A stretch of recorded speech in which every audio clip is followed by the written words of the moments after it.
Hello friend, कैसे हैं आप सब। तो डियर, हम लोग स्टार्ट किए थे टॉपिक लैंग्वेज एंड थॉट। अगर हम लोग हिंदी में बात करें तो भाषा और चिंतन। और डियर, इसका जो है हम लोग एक क्लास ले चुके हैं, ये सेकंड क्लास है। और एमसीक्यू के थ्रू जो है इस चैप्टर को हम लोग समझने की कोशिश करेंगे। और फिर हम ये भी बताएंगे आपको कि इस चैप्टर में से अभी तक कैसा कैसा सवाल जो है पूछा गया है। हम लोग कंटिन्यू करते हैं। पहला क्वेश्चन देखिए, चिंतन के संदर्भ में निम्नलिखित कथनों पर विचार कीजिए। पहला तो ये कि चिंतन का संबंध वास्तविकता से होता है। चिंतन तर्क प्रदान होता है। ठीक है, चिंतन के लिए किसी समस्या का होना आवश्यक नहीं है। तो देख लीजिए इसका आंसर क्या हो जाएगा। तो स्टेट क्या हो जाएगा। पहला तो ये कि चिंतन का संबंध वास्तविकता से होता है, ये भी स्टेटमेंट जो है बिल्कुल सही है। ठीक है, और तर्क प्रधान होता है। ठीक है, और नेक्स्ट है चिंतन के लिए किसी समस्या का होना आवश्यक नहीं है, यानी चिंतन आदमी जो है किसी भी मैटर पे कर सकता है, किसी भी बात को लेकर कर सकता है। ठीक है, तो यहाँ पे चैप्टर का नाम देख लीजिए, लैंग्वेज एंड थॉट, भाषा और चिंतन का बात कर रहा है। यहाँ पे चिंतन मतलब हो गया आपका थॉट। ठीक है, इंग्लिश में। तो ये चारों स्टेटमेंट जो है ना, ये बिल्कुल आपका सही है। ठीक है, आंसर डी हो जाएगा।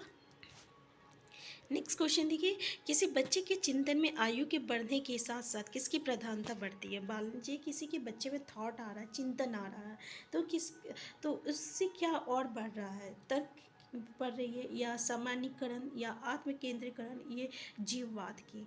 तो इसमें क्या हो जाएगा आपका आंसर। तो डियर, तर्क की। अगर उसका थॉट बढ़ रहा है तो कहीं ना उसकी तार्किक शक्ति जो है वो भी जो है उसकी उम्र के साथ जो है, और उसकी तर्क, उसका क्या कहते हैं, थॉट के साथ वो भी बढ़ रहा है। तो तर्क की। ठीक है, आंसर क्या हो जाएगा, 1 हो जाएगा। नेक्स्ट है, किसी बच्चे में चिंतन का प्रमुख कारण क्या होता है। तो देखिए, चिंतन का प्रमुख कारण क्या हो सकता है। समस्या समाधान करना, निर्णय लेने की क्षमता, वातावरण के प्रति चैतन्य समायोजन करने हेतु। तो इसका कारण क्या हो सकता है डियर। तो बिल्कुल, अगर वो सोच रहा है, उसका मतलब चिंतन कर रहा है, सोच रहा है, ठीक है, तो ज़रूर किसी समस्या को लेकर उसके समाधान के बारे में सोच रहा, या किसी निर्णय लेने चाह रहा उसके बारे में सोच रहा, या वातावरण के प्रति चैतन्य समायोजन करने हेतु, यानी जिस इन्वायरमेंट है उस इन्वायरमेंट में अपने आप को एडजस्ट करने के लिए, या उसके आसपास जो वातावरण है उसके अनुसार वो कुछ चिंतन कर रहा। तो स्टेटमेंट 4 हो जाएगा आपका, यानी ऑप्शन 4 हो जाएगा। ये चारों स्टेटमेंट जो है ये आपका बिल्कुल सही है। ठीक है, नेक्स्ट क्वेश्चन है, यदि पृथ्वी पर वर्षा होना सदा के लिए रुक जाए तो इसका परिणाम क्या होगा। इस प्रकार के प्रश्नों के उत्तर के लिए डैश की आवश्यकता पड़ती है। अविचारी चिंतन, समस्या समाधान, सृजनात्मक चिंतन, सामान्य चिंतन। तो बताइए डियर, इस तरीके के चिंतन के लिए किस तरीके का हम लोग को चिंतन करना पड़ेगा। ठीक है, तो ये तो कोई समस्या नहीं है कि अगर ऐसा होगा तो वैसा होगा। ये एक तरह का हम लोग की जो होता है ना, सृजनात्मक चिंतन हो गया। ठीक है, कि हम लोग सोच रहे अरे अगर ऐसा होता तो क्या होता। ठीक है, तो ये ऐसा जो चिंतन होती है ना, वो आपका सृजनात्मक चिंतन हो गया। तो आंसर 3 जो हो जाएगा, ये इसका आंसर हो जाएगा। नेक्स्ट है आपका, यदि किसी व्यक्ति के पास 5 आम हैं, इसमें से वो 2 आम अपने एक मित्र को तथा 1 आम अपनी पत्नी को देता है, तो उसके पास कितने आम शेष बचेंगे। इस प्रकार के प्रश्नों के उत्तर के लिए किस चिंतन की आवश्यकता होती है। देखिए, इस तरीके का अगर वो कर रहा है, ठीक है, मान लीजिए वो यहाँ पे क्या हो गया, मैथमेटिकल कैलकुलेशन आ गया। ठीक है, कि हम इसको इतना दिए, इसको इतना दिए, इसको इतना दिए, तो मेरे पास कितना बचेगा। ठीक है, तो यहाँ पे सृजनात्मक चिंतन नहीं होगा, आलोचना भी नहीं होगा, मूल्यांकन तो होगा ही नहीं। ठीक है, तो यहाँ पे कैसा हो गया, अविचारी चिंतन हो गया। तो यहाँ पे डियर, चिंतन किस तरीके का होता है ये आपको देखना है, कि कौन सा सृजनात्मक चिंतन हो गया, कौन सा अविचारी चिंतन हो गया। ठीक है, नेक्स्ट है आपका क्वेश्चन नंबर 16, सृजनात्मक चिंतन होता है उच्च अपसारी चिंतन, अभिसारी चिंतन, मूल्यांकन और भाषा विकास। तो देखिए क्या होता है इसमें, तो जब हम लोग उच्च अपसारी चिंतन करते हैं ना, तो वो आपका सृजनात्मक चिंतन में आता है। याद रखिएगा, उच्च अपसारी चिंतन जो है ये आपका सृजनात्मक चिंतन में आता है। नेक्स्ट है, निम्नलिखित में से कौन सी समस्या समाधान की वैज्ञानिक पद्धति का पहला चरण है। पहला, प्रकल्पना का निर्माण करना। ठीक है, प्रकल्पना का परीक्षण करना, समस्या के प्रति जागरूकता, या प्रासंगिक जानकारी को एकत्र करना। तो क्या हो जाएगा डियर इसका आंसर। तो देख लीजिए, समस्या के प्रति जागरूकता। ठीक है, क्या हो जाएगा, समस्या के प्रति जागरूकता।